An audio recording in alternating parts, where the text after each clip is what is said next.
New World is up and running. This is the chapter I wanted to get. There's a reference by Tashigi about, kind of like the connection between what happened here and what happened in Alabasta.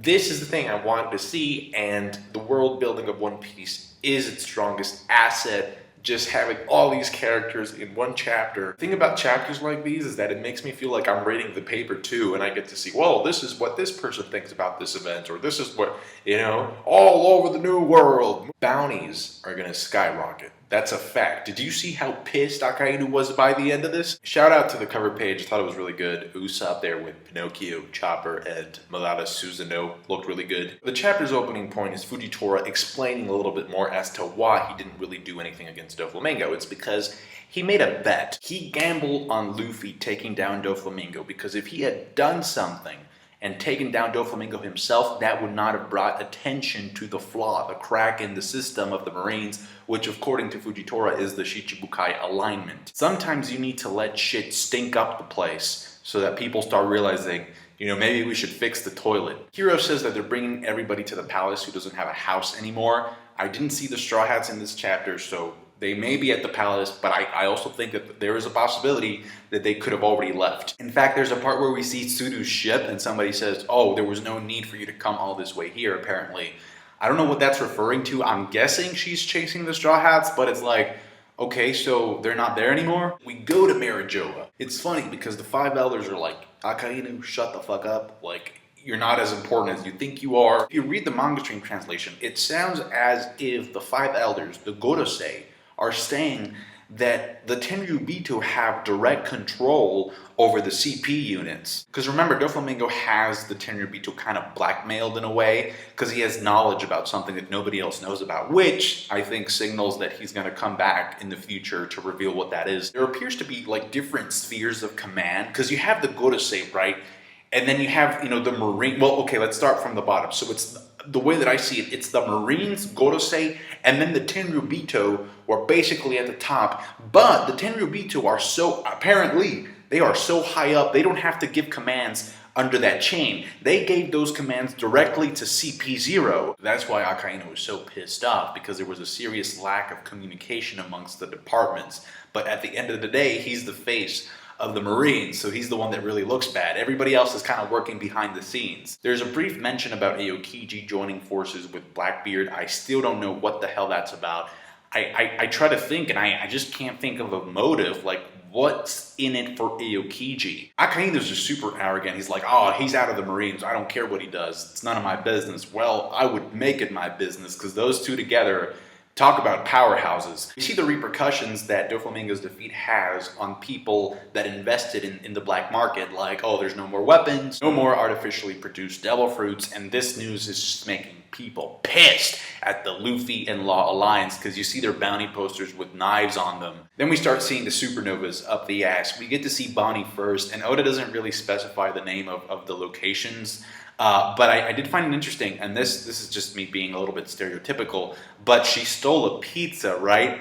And so I'm wondering, because Dressrosa was based in Spain, I wonder if we're going to get a city not a city, an island that is based on Italy. We got a rogue resting in a cloud island, and at first I thought, wait, this is kind of reminding me of Skypiea, but in a way it also reminds me of that island where Nami went during the time skip with those wizards. We have Capone there, and I kind of want to know what happened to him, because the last time we saw him, his ship got sucked up into some asteroid-looking island type of deal.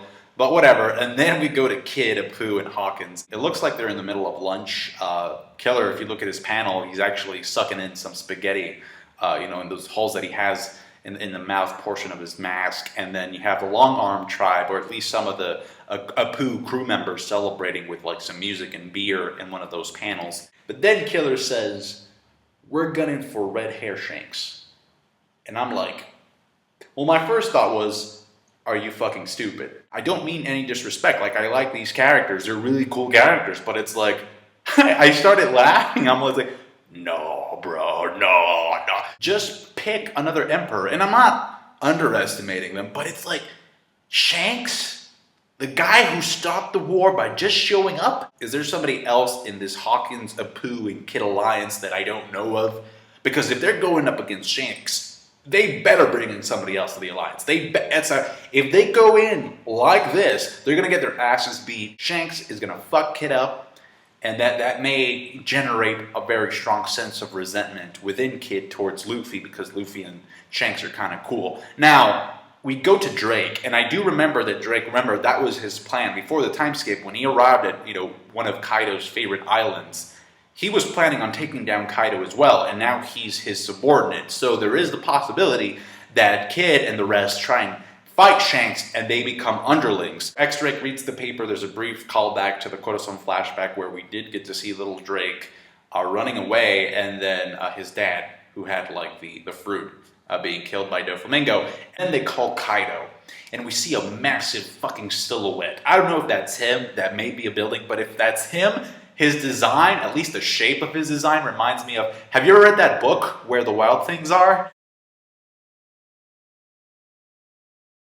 According to Smoker's dialogue, it seems like he's the one, because of what happened with Crocodile, it seems like Smoker's the one who's planting the idea into Fujitora's head about just completely erasing the Shichibukai system. Was this flashback like 2 years ago? And the chapter ends with a verbal confrontation between the dog and the tiger.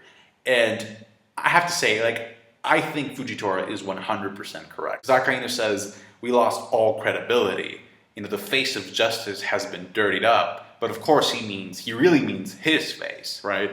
And then Fujitora's like, well, if that's the case, then maybe, maybe the reputation that we thought was so good never really existed in the first place. Because if the core and the motives of the institutions were benevolent to begin with, if somebody were to see like a public apology take place, they would accept it, and they would be, okay, I understand, like they fucked up, but it was a mistake. We can move on from that. But Akainu is all about maintaining the facade. Akainu is all about, yeah, we're perfect, the real criminals are the pirates, and any apology issued, like the one that Fujitora just issued, is a sign of weakness. So this results in Fujitora kind of like being a little bit like suspended from the Marines. Probably just going to be roaming around the New World now, and Oda may use him like in future arcs when he needs his character or his ability for something.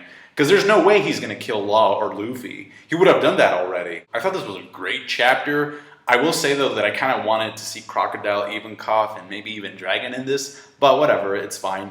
And all 4 emperors are mentioned in this chapter except Big Mom, so I'm wondering if we're going to see her soon, if not next. Thank you so much for watching. Like the review if you did, I appreciate that. Subscribe to my channel, comment below. Thank you guys. Bye.